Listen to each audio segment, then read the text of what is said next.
So here we are in our first podcast and an interview with a good friend, Salvador Ramirez. He's an attorney. He specializes in immigration. And there's a lot of questions for all of you around about immigration to come to Mexico. So I want to ask Salvador, he's the expert in the field, about immigration and the temporary and permanent visas. Salvador, everybody's asking that. Yeah, exactly. So actually, the Mexican government provide three different ways to live in Mexico.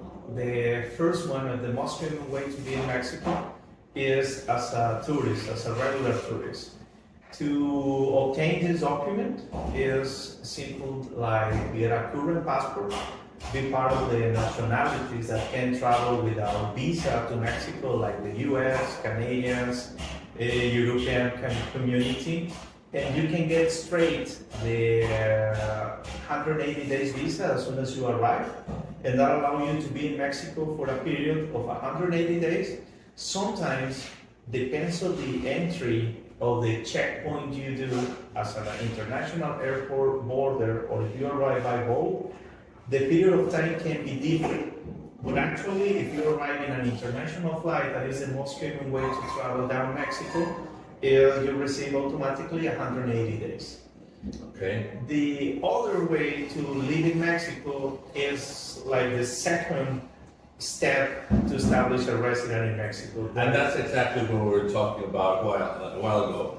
A lot of people that are watching, they're thinking of buying a property in La Paz or in the vicinity of La Paz. Exactly. And can I buy it like a tourist, or do I have to have a temporary visa, and what's the process? Okay, actually, the best way to be legal, to have all the administrative tools to buy a property in Mexico is as a temporary resident.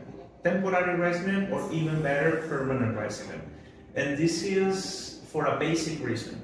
As a temporary or permanent resident, you will have access to the CURP number, that is basically the equivalent like the social security number in the US, and that brings you the option to apply for all kind of administrative procedures in Mexico.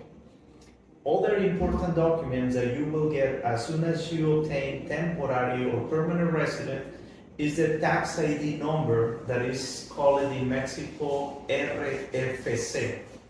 This document is not to pay taxes in Mexico. This is an ID that you obtain for the taxes department in Mexico that allow you to have access to all kind of legal procedures to create a corporation, to get your fideicomiso, to open a bank account, and even for your power bill. Exactly. And that is really that is one of the most common process that is required actually by the electrical company to sign the contract and put the bills on your name. They require the tax ID number, but this is very important, without obligations. That means you're not gonna pay taxes in Mexico just because you receive a tax ID. That is the biggest difference. Obligations and not obligations. Now, in order to get the temporary visa, which could be the first step, what are the requirements? Okay. What a person that wants to buy a property before or during or right after buying the property have to do to get the temporary visa? Okay, the first step, if you're not in a familiar relationship with a resident already in Mexico or a Mexican citizen in Mexico, the first step needs to be started in a Mexican consulate. Let's talk about Americans. It needs to be at any Mexican consulate available in the US, and they require for three basic documents. Current passport for more than 6 months, that's very important. 6 months of personal bank statements where you show monthly incomes for at least, according with the actual exchange rate, goes around 2,200 US dollars. This is kind of complicated to determine because peso is going up and down, especially for the last 6 months.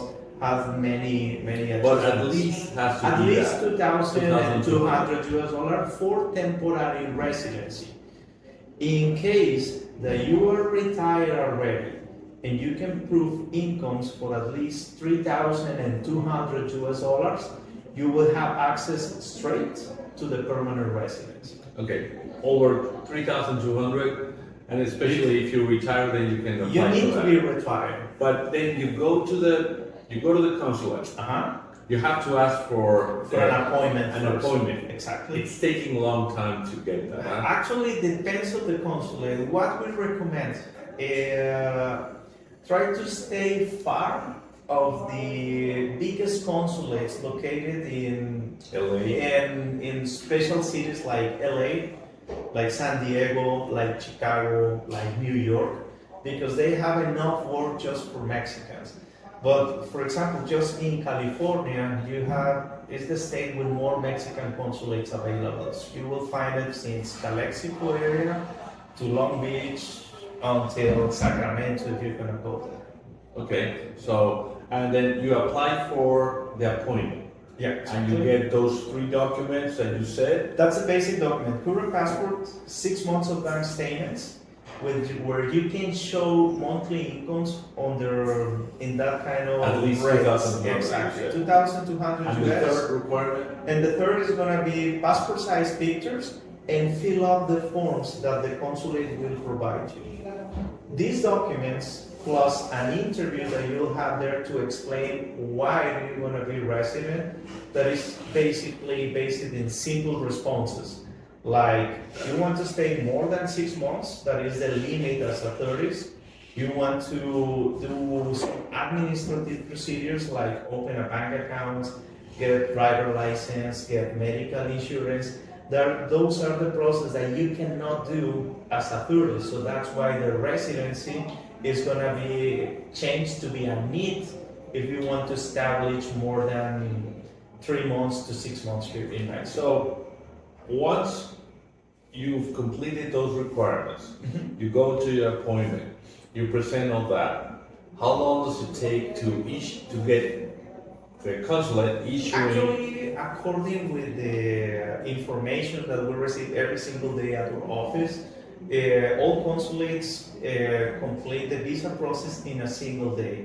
Some consulates, as we were talking about, the most complicated, like LA, biggest cities like Vancouver, sometimes in Canada, they require at least 3 to 5 days to get the passport back with the visa stamp on it. Also, so the visa temporary is stamped in your passport. Yeah, how is this works? The first step, the consulate approves temporary or permanent resident visa, and it's going to be a document stamped into your passport. That document, temporary or permanent, is just valid for 6 months. Those 6 months is exactly the period you have from the day you get it to travel to Mexico. This is important to explain. The 6 months is not the time that the visa is valid for. It is just the time that you have to come down Mexico. After getting that stamp, Exactly. you have 6 months. 6 months come to travel to travel Mexico to complete the registration. If you receive the temporary residency, that is going to be good for 1 year, the very first time. And if you get permanent, that is the one and only document you'll need from that day you complete it here So a to temporary, the rest of your time in Mexico. you come from the States after getting that within 6 months here, and you help because Yeah, you're the exactly. We immigration coordinate expert. all the paperwork, all process to get it, because all that needs to be completed as soon as you arrive into the next 30 days. That's a limit time that you have. Mexico. Once you arrive, you have 30 days to submit the file and complete the process. And that once that's completed, you have 1 year. That temporary visa is good for 1 year. In case of temporary residency, yes, it's valid for 1 year.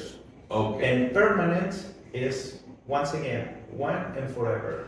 But before getting to that, cost-wise, just with the government, how much would it cost In that particular case, the official fee for 2023 is 5,108 pesos. That's what we need to pay to immigration. So it's $250. 250 probably, and we have the option to pay it by two ways. The first one, if you got cash, we can go straight to the bank and do the payments, or using credit or debit card, we can pay straight at the immigration office.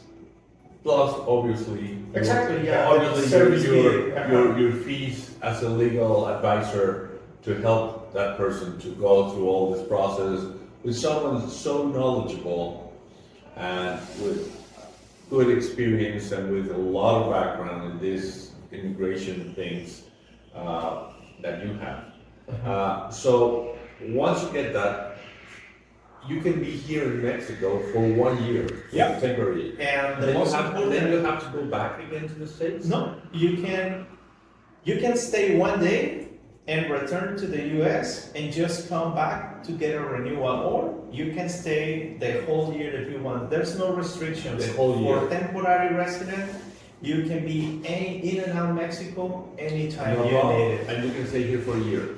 When that ends, Yeah, then the next step is to go for the permanent visa. exactly. And how does that work?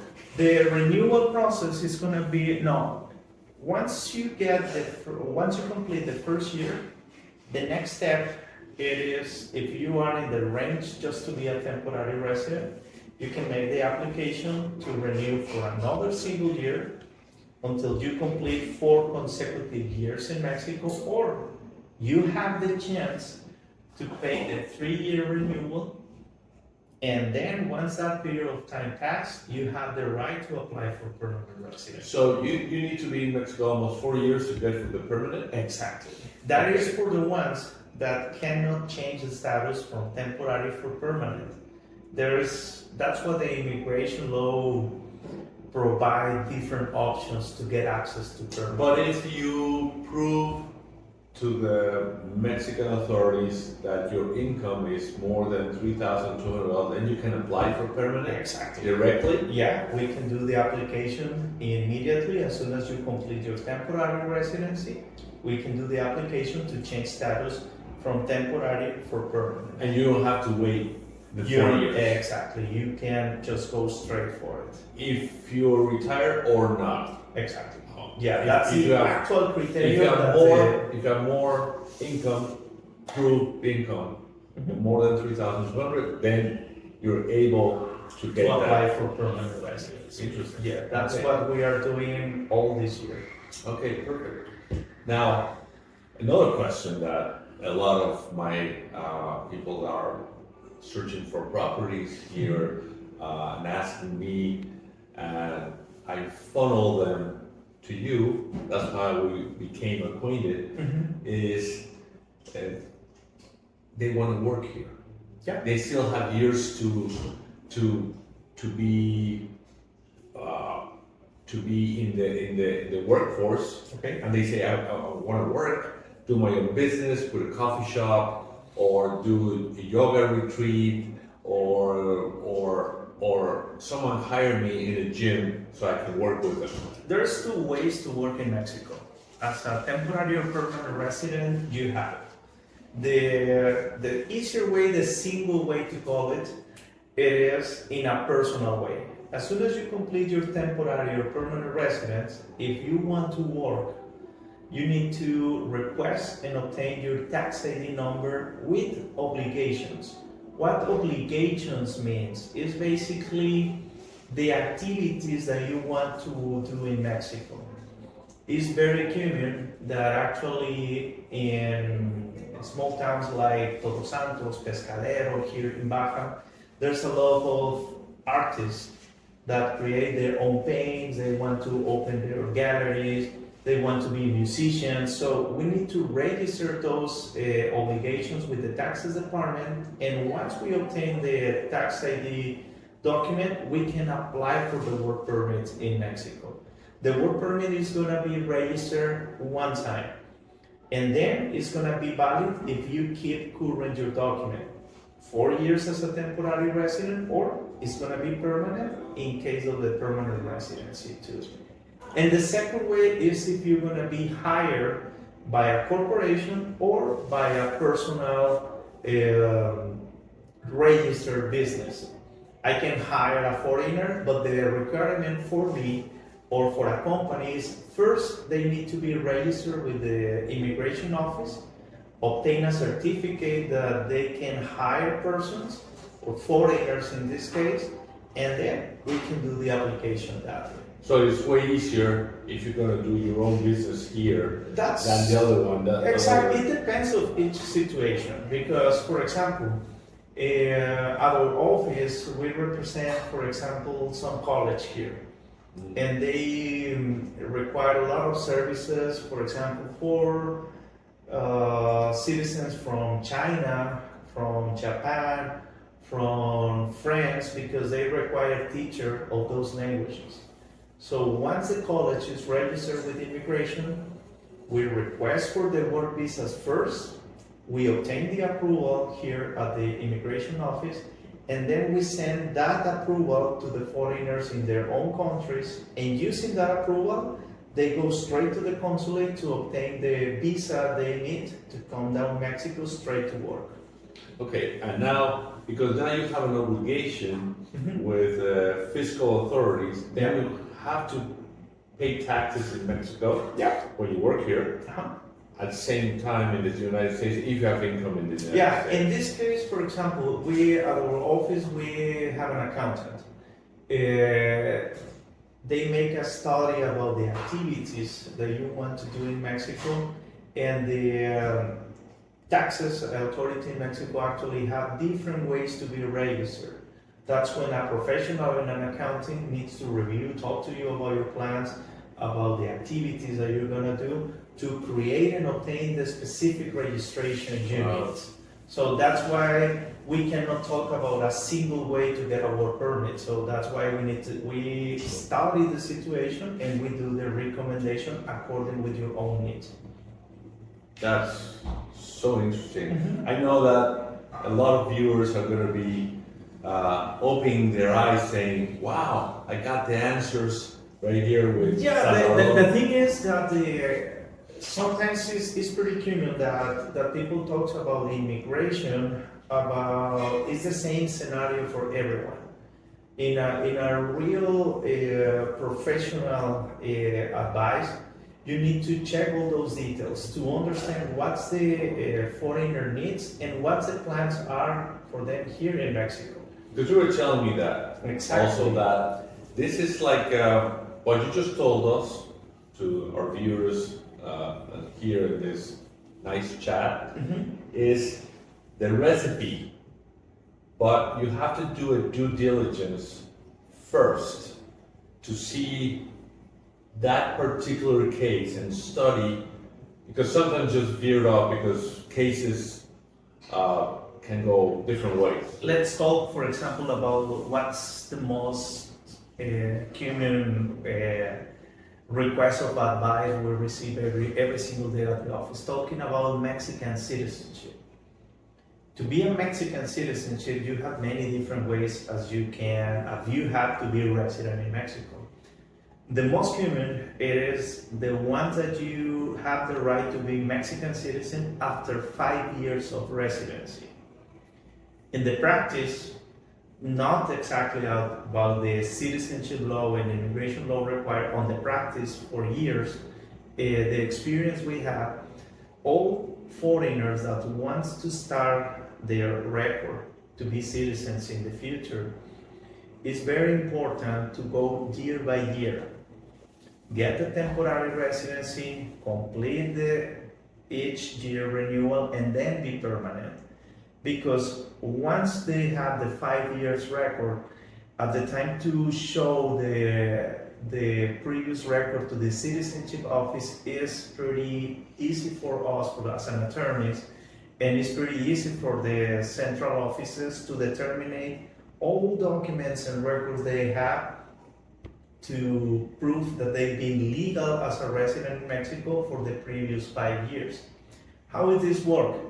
As soon as we submit a request of citizenship in Mexico City, where we need to do it right now, the first step that the citizenship office does is send that file back to the immigration central offices, and they do an extra review of the whole record they have about the candidate to be Mexican. If they just got, for example, the permanent resident, and that's the only document they have, it's pretty difficult from the central immigration offices to determine if they've been legal and how much time do they spend in Mexico in those 5 years previous to the application. So that's why in the first contact we have with our clients, we always ask about the future plans in Mexico. If there is someone that say, no, I'm not going to be interested in citizenship, I just want to first recommendation is we all do our best to try to go for permanent, because that's the goal and that's the temporary easy way for them. permanent. Exactly. If they say, no, in my future, I want to be able to apply for citizenship, that's when we make the adjustments and the recommendations to get and prepare the file for a future process for citizenship. So in order to, what I hear from Salvador is that whatever you decide on the future for you, your wife, your family, whoever you're planning the move to Mexico temporary or as a tourist or as a permanent, get advice from Salvador.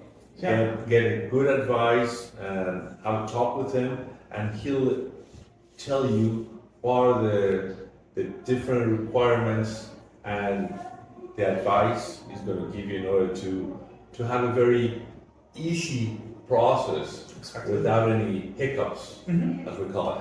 Yeah, and surprises. We can, in a good scenario, once you explain the low requirements to clients, once you check the special needs of each client, you can talk clearly in advance about fees, about time, about requirements, about benefits, but more important, about obligations in Mexico. Right. Because once you get a residency, temporary or permanent, you get benefits, yes, but you obtain obligations to be followed too.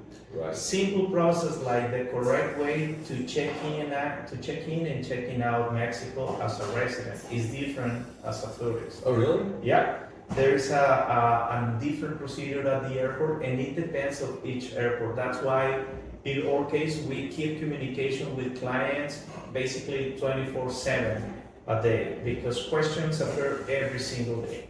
Every minute they have questions, they have different needs, so that's why we provide that kind of service now.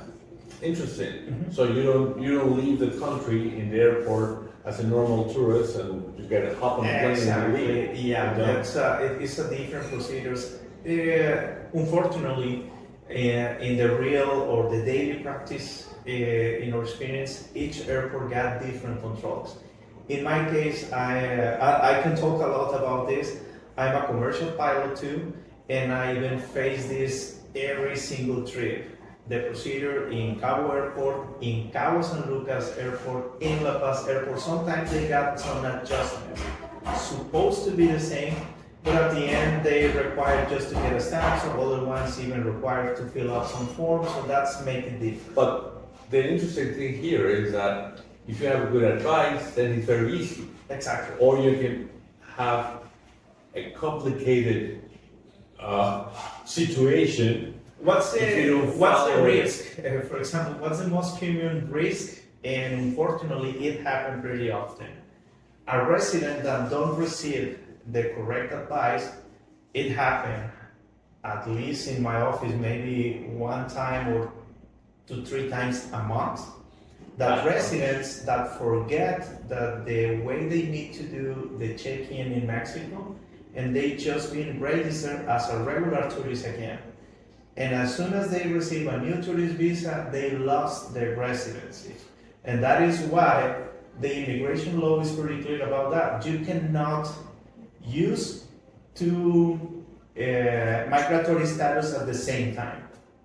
As soon if you're permanent or temporary, and you'll be talking with your friends at the time to make the line to check immigration at the airport, and it's pretty easy to just show your passport, keep talking, and you don't know about the obligations. And you have to tell The agent just take the passport, scan it, I'm and a temporary tourist again. resident with a different stamp, and that's as easy as That's that. exactly what it is. And unfortunately, it happened. And still they have to happening. see your temporary visa and your passport and say, oh, you're a temporary visa. Yeah, the way and the reaction of the agent is totally different. Just to bring you an idea, a single agent in Cabo Airport, they have an average in high season of 2,000 to 3,000 passengers per day. There is a lot of work they face. If you compare the way they work in La Paz, for example, we just have one international flight rather than San Jose Airport, the agents there had a lot of work, so it's totally understanding that they cannot check every single person. Sometimes they just react, so that's why the resident needs to be ready to show and do the process exactly what it is. Interesting. Wow. I mean, Salvador, you've been giving us such valuable information, especially for all of these people watching that are searching for properties, are want to buy a property, that are planning to buy a property in the following months or a year, and say, the only thing I have to buy a house. Well, they have to also check this, but instead of being a big hurdle, a problem, it's very easy checking with people like you, For and example, then enjoy the beauties of what La Paz offers. yeah, for example, one of the most human reactions, and it's totally understandable, it is because the way that the immigration authorities call the documents. As soon as a foreigner hears residency, the first reaction is, I need to stay in Mexico. This is very important. Temporary or permanent resident in Mexico are totally free to move. They can, for example, a temporary resident can come one day to get the first year, return just to get the 3-year renewal, and the next trip can be at the end of those 3 years just to get permanent. And a permanent resident is totally free to move in and out anytime they need it. And that's forever in their life. Exactly. Forever in their lifetime. But for residents, For it's different. citizenship, it's different. In citizenship, we have a restriction of 180 days as a maximum time to be out of Mexico in the 2 previous years to the application.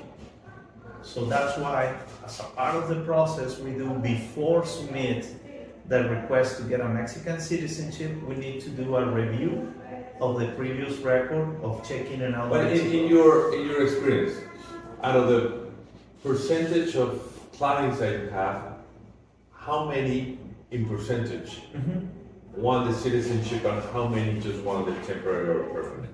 Probably 40%. Always try to go for citizenship. Really? That's not that high. And that's very important for real estate area too. Because as a foreigner, there's 2 ways to buy a property in Mexico, using a fideicomiso or under a corporation. And once you become to be citizen, you have the chance to register on your own name. So that's why, especially the foreigners into the range of age between 30 to 40 years, they always are interested in Mexican citizenship. Because in a near future, in 5 years, they will have the chance to work in Mexico as any other Mexican, to register properties in their own names, and that creates a lot of different benefits for them too. In case of retired people, And they have the dual citizenship. exactly, they got the dual citizenship. U.S. citizens and also Mexican, And Mexican citizens. So that's why it's very important to check the needs of each client before offer a single or a option to be resident, permanent, or temporary. That's why the first contact is really, really important. Okay, well, you heard it from Salvador Ramirez. We're very happy to have him here. I'm sure that there are going to be more questions and things to talk about it.